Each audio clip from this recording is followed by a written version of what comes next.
Assalamualaikum warahmatullahi wabarakatuh.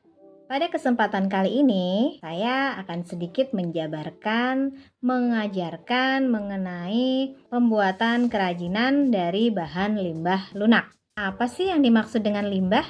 Limbah adalah bahan buangan yang tidak terpakai yang jika dikelola dengan tidak baik akan menimbulkan dampak negatif terhadap lingkungan dan tentunya akan berdampak pula pada kesehatan masyarakat di sekitarnya. Limbah digolongkan menjadi dua macam.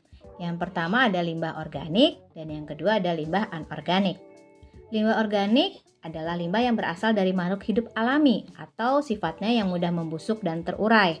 Contohnya seperti dedaunan, kulit telur, kulit pohon, kotoran hewan, dan sisa-sisa makanan. Limbah anorganik adalah jenis limbah yang tidak dapat atau sulit terurai dan busuk secara alami. Contohnya seperti sisa sabun cuci, sampah kantong plastik, sisa kain yang sudah tidak dapat digunakan, limbah pabrik, limbah minyak, sampah botol plastik bekas minuman, dan sampah logam. Mari kita bahas mengenai limbah lunak. Apa sih limbah lunak? Limbah lunak adalah limbah yang memiliki sifat dapat diolah atau dimanfaatkan kembali secara sederhana karena mengandung bahan yang lentur dan lembut. Limbah lunak masih tetap masuk ke dalam kategori sulit terurai atau membusuk walaupun tidak sesulit limbah keras, sehingga mampu mencemari lingkungan namun tetap dapat didaur ulang. Yang akan dipakai untuk membuat kerajinan dari limbah lunak itu kita ambil dari jenis golongan limbah lunak anorganik. Berbeda dari limbah lunak organik, limbah lunak anorganik memiliki karakteristik yang sulit membusuk. Itu sebabnya mengubah sampah ini menjadi kerajinan unik dan menarik itu sangat efektif membantu membersihkan lingkungan. Kebanyakan merupakan sisa kegiatan industri pertambangan maupun rumah tangga. Limbah lunak anorganik tetap mudah diolah menjadi kerajinan karena bahannya tetap lembut, lentur, dan mudah dibentuk.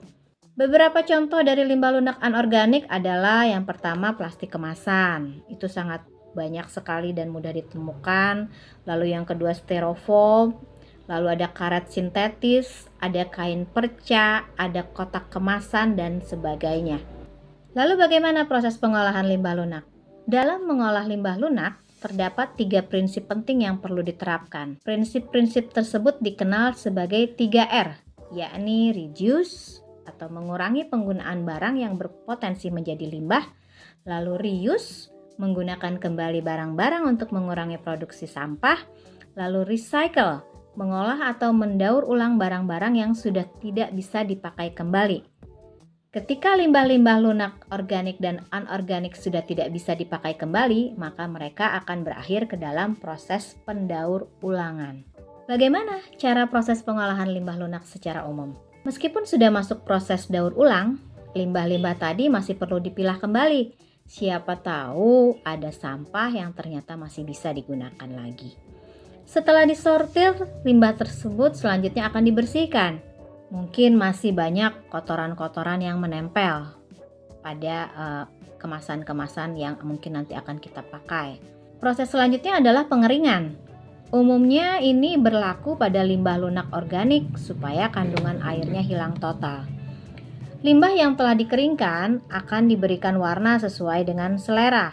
Proses pewarnaan ini beragam, ada yang dicelupkan, direbus, divernis, ataupun dicat. Limbah tadi perlu dikeringkan kembali di bawah sinar matahari supaya warnanya kering dan tidak luntur. Proses terakhir adalah proses finishing. Caranya pun berbagai macam. Bisa diamplas, disetrika, digerindra, digunting, dipotong, ataupun diperlakukan seperti memang kita akan membutuhkannya seperti apa. Limbah yang telah melewati proses pengolahan pun siap menjadi bahan baku kerajinan tangan. Perlu diingat, membuat kerajinan dari limbah lunak organik dan anorganik pun tidak boleh sembarangan. Perlu sekali untuk memperhatikan sejumlah aspek. Misalnya yang pertama aspek kegunaan atau utility. Karena barang yang dibuat itu harus memiliki nilai fungsi. Lalu yang kedua aspek kenyamanan atau comfortable. Barang tersebut harus nyaman dipakai. Lalu ada aspek keluasan atau flexibility. Barang harus memiliki keserasian antara bentuk, wujud, dan nilai gunanya. Lalu yang keempat ada aspek keamanan atau safety. Barang tentu saja harus aman digunakan. Dan yang kelima ada aspek keindahan atau estetik, yaitu barang harus indah supaya memiliki daya tarik. Setelah aspek-aspek tadi terpenuhi, maka limbah lunak organik dan anorganik pun bisa diubah menjadi kerajinan yang memiliki nilai ekonomis dan daya guna tinggi. Mungkin bisa dilihat contoh-contohnya, bisa ditemuin di tempat-tempat toko-toko yang menjual kerajinan dari daur ulang. Misalnya contoh kerajinan limbah lunak organik yang biasanya dibuat menjadi keranjang dari pelepah pisang, sapu dari jerami, atau miniatur barang-barang dari koran bekas, sandal dari pelepah pisang, gantungan kunci dari kulit jagung. Itu termasuk ke dalam contoh kerajinan limbah lunak organik. Contoh kerajinan limbah lunak anorganik misalnya tas dari kain perca, baju dari kain perca, jas hujan dari plastik bekas, anyaman dari plastik minuman serbuk, dan lain sebagainya. Itulah tadi sedikit informasi mengenai jenis, cara, dan pengolahan limbah organik dan anorganik. Semoga informasinya bermanfaat dan menambah pengetahuan ya. Sampai ketemu lagi di penjabaran yang lain. Saya Ika Hairani.